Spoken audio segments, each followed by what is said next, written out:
महाबली महिषासुर कौन था? महिषासुर का वध किसने किया था? ऐसा असुर जिसका पैर पृथ्वी पर पटकने से पृथ्वी नीचे को धसक जाती थी। समुद्र का पानी पृथ्वी पर फैलने लगता था। ना जाने कितने रूपों को धारण करने वाला, जिसके डर से देवताओं समेत तीनों लोग कांपते थे। जिसने संपूर्ण पृथ्वी पर अपना साम्राज्य को फैला रखा था। समस्त संसार में हाहाकार मचाने वाले महाबली महिषासुर को माँ जगदम्बा ने कैसे मारा था?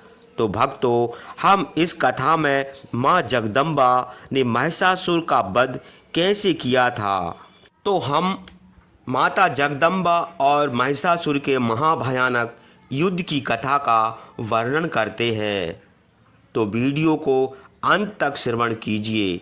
अगर आप मां जगदम्बा के सच्चे भक्त हैं तो वीडियो को लाइक एवं शेयर कर दीजिए और इस सनातनी धार्मिक चैनल जय करीला धाम को सब्सक्राइब भी कर दीजिए। तो चलिए अब हम कथा को आगे बढ़ाते हैं। महिषासुर ने अपनी सेना का नाश होते देखकर अपने महेश रूप भैंसे वाले रूप से देवी के उन गणों को भय दिखाया।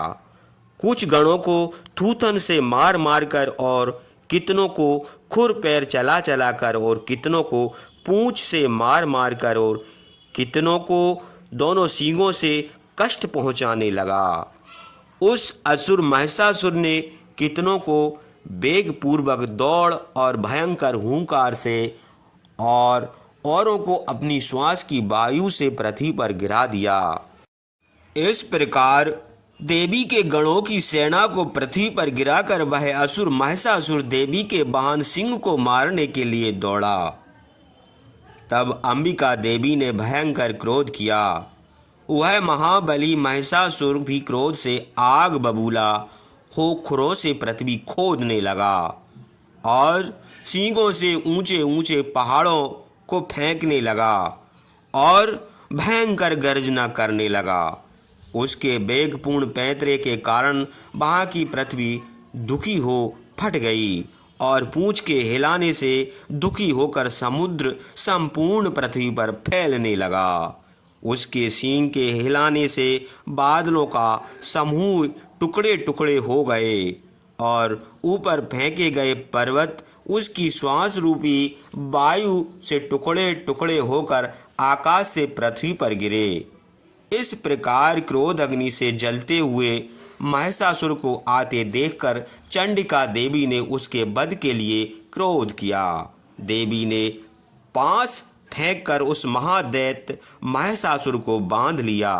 उसने भी वहां अपना भैंसे का रूप छोड़ दिया। तत्पश्चात तुरंत ही सिंह बन गया। जैसे ही जगदम्बा सिंह बने महिषासुर का सिर काटने तैयार हुई, वैसे ही महिषासुर का शरीर हाथ में से खड़ग लिए पुरुष में बदल गया। उसके बाद तुरंत ही देवी ने बाणों से खड़ग और ढाल को काट दिया और उस पुरुष का वध कर दिया। उसके बाद वह तुरंत महामत वाले हाथी के रूप में परिवर्तित हो गया। उसने अपनी सूंड में देवी के वाहन सिंह को जकड़ लिया और घसीटने लगा तथा गर्जने लगा। सिंह को खींचते समय देवी ने उस मत वाले हाथी को जमीन पर पटक दिया।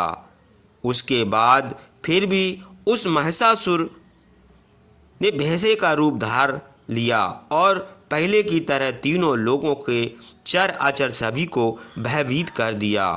उसके बाद चंडिका देवी क्रोध करके बार बार उत्तम मदिरा पीने लगी और लाल लाल आंखें करके हंसने लगी। अपने बल पराक्रम से मतवाला होकर महिषासुर भी घमंड से गरजने लगा और पहाड़ों को सींग से उठा उठा कर देवी की ओर फेंकने लगा। वह देवी भी महिषासुर के फेंके गए पर्वतों को अपने बाणों से चूर चूर करती हुई मद के नशे में लाल लाल आंखें किए महिषासुर की तरफ बढ़ी। देवी बोली, हे मूर्ख, जब तक मैं मधुपान कर रही हूँ तब तक तुम भी भयंकर गर्जना कर लो। इसके पश्चात मेरे हाथों तुम्हारी मृत्यु निश्चित है। तब तुम नहीं रहोगे और तुम्हारी जगह पर देवता गर्जना करेंगे। ऐसा कहकर तुरंत ही देवी कूदकर महिषासुर के ऊपर चढ़ गई और पैर से दबाकर उसके कंठ में एक त्रिशूल मारा। उसके बाद देवी के चरणों से दबे हुए महिषासुर ने अपने मुख द्वारा दूसरा शरीर धारण कर निकल जाना चाहा, परंतु वह ज्यों ही आधा निकला कि देवी ने अपने पराक्रम से उसे रोक दिया। वह अधम महिषासुर निकले हुए आधे शरीर से ही युद्ध करने लगा। यह सब देखते ही देवी क्रोध से लाल लाल आंखें करके उस महिषासुर का वध कर दिया।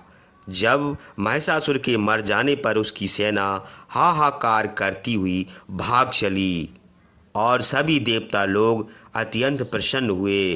तब दिव्य महर्षियों के साथ देवता लोग उस पृथ्वी की ऊपर देवी की स्तुति करने लगे।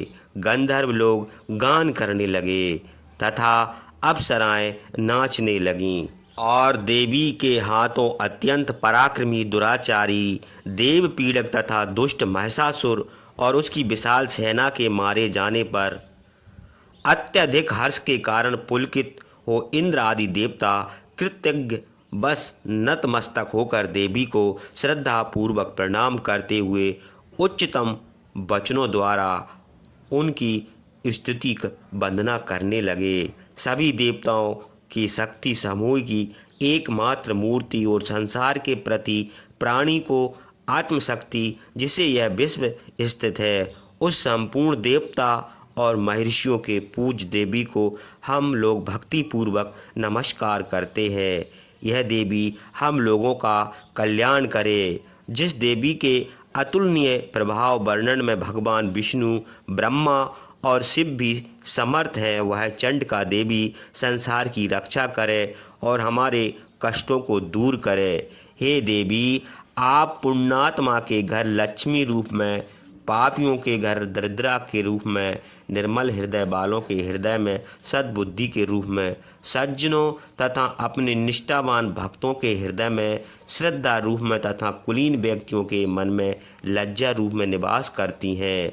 इस प्रकार हे देवी, आप संसार की रक्षा करो, तुम्हें बार बार नमस्कार है। देवता लोग देवी की स्तुति करते हुए बोले कि हे देवी, तुम्हारे असुर आदि से विलक्षण तथा उत्कृष्ट अनेक रूप हैं और आपका असीमित बल असुरों का विध्वंस करने वाला है। आपका रूप, बल और चरित्र सभी उन्नत है, अर्थात वर्णन से परे है। अतः हम लोग आपका वर्णन करने में असमर्थ हैं।